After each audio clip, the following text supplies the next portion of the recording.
কাদের সাহেব, আমরা কৃষক লীগ আন্দোলন করব, রাজপথে নামবো।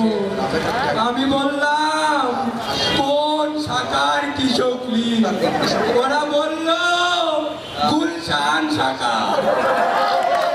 আপনারা বলে গুলশান শাখায় কোনো কৃষক লীগ দরকার আছে?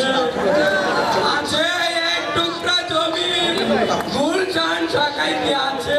সালমানে পুরা ব্যাংকটাকে দেউলিয়া করে দিয়েছে। এরকম ভাবে টাকা দেয়, এই টাকাগুলো তারা কোথায় পাবে? শহীদদের তালিকা টাকা নিয়ে তারা বানিয়েছে বেগম পাড়াই বাড়ি, বানিয়েছে বড় বড় গাড়ি।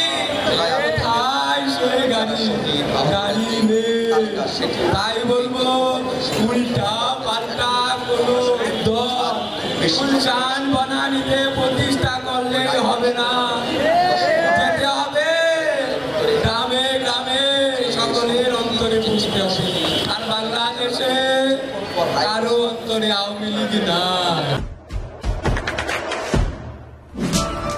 দেশে দেশে সবার সাথে দ্য নিউজ।